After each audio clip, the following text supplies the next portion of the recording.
What's the most important factor to nail this kind of situation? Is it money or ego? So now, all four fighters have got to be on board. That's what I'm saying. So is it money or ego? I'm telling you, what does it come down to? Yeah. It comes down to the right fight for the individual.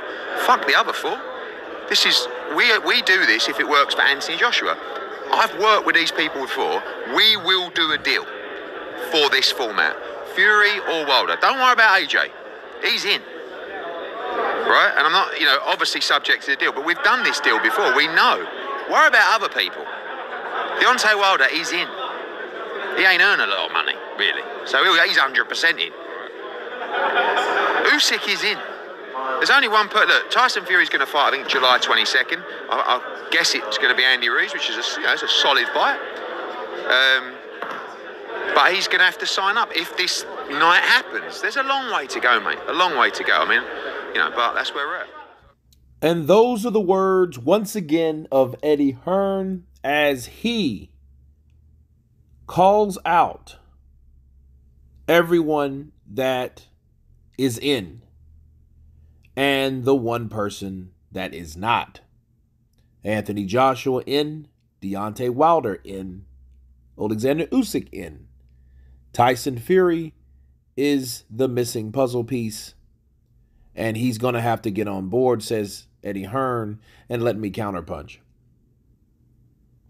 I think Tyson Fury, knowing what everyone pretty much knows, that he is the last person to make this tournament official, he's going to want a lot of money. He's going to want more money than anybody else.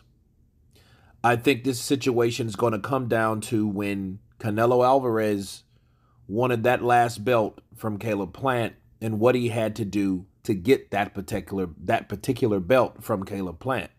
He had to go over to the PBC side, and Caleb Plant received, I believe, $10 million, and that's more than he's made in his whole career, more than likely. But nonetheless, that's what he asked for because he knew how valuable he was in this situation. All of these top-notch fighters, these high-ranking champions or former champions, Tyson knows the ball is in his court. He knows he can flabbergast her around and talk some stuff and call it BS and do this and do that, and threaten to do this or threaten to do that because Tyson Fury knows they want him.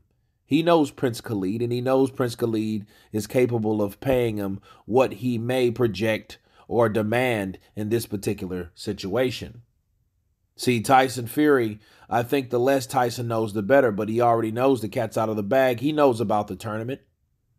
Now, if Tyson Fury absolutely, positively did not want to fight Usyk, that may be one of the main reasons, but I can't imagine why, unless he's promised a lot more money fighting nobodies. And that very well may be the case. But I just wonder how long guys like Bob Arum and Frank Warren is going to put up with that shit. Because everyone has a breaking point. Everyone has a line that you don't cross.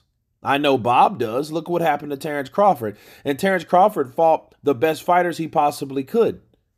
So if you know he will go left on Terrence Crawford, he will definitely pull the same shit on Tyson Fury. And Frank Warren, I think, as much as he may love Tyson because he's a fellow Brit and all this, that, and the other, I think he has that line in the sand that you don't cross. Okay? So when you don't cross that line in the sand, you're good. But I think if Tyson Fury keeps finding a way out of these fights that define legacy as well as money or opportunity, especially for the promoter to make his, they're going to have that talk that you ain't going to hear from. They're going to have that Ben Davison / Tyson Fury talk, the type of conversation that you didn't really want to hear and you're not going to hear about from either of the guys. Verbatim. Okay.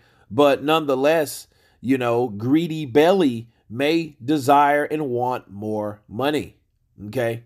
Because he knows without him, nothing works. Especially with Usyk. But Usyk would be the guy that he would have to fight anyway. So maybe just because of that reality and the way it's set up, that may be why he called it BS. So it may go back to the situation at hand and what he's going to have to put on the line in this particular tournament. Okay? So the question you do ask yourself, if that was AJ, he would be fighting first, or if that was Deontay, he would be fighting first. Would he have that type of same, oh, this is BS, bollocks, and this is not real attitude? And I would have to say no, because he knows that that's the guy that may beat him or challenge him to the point of true retirement.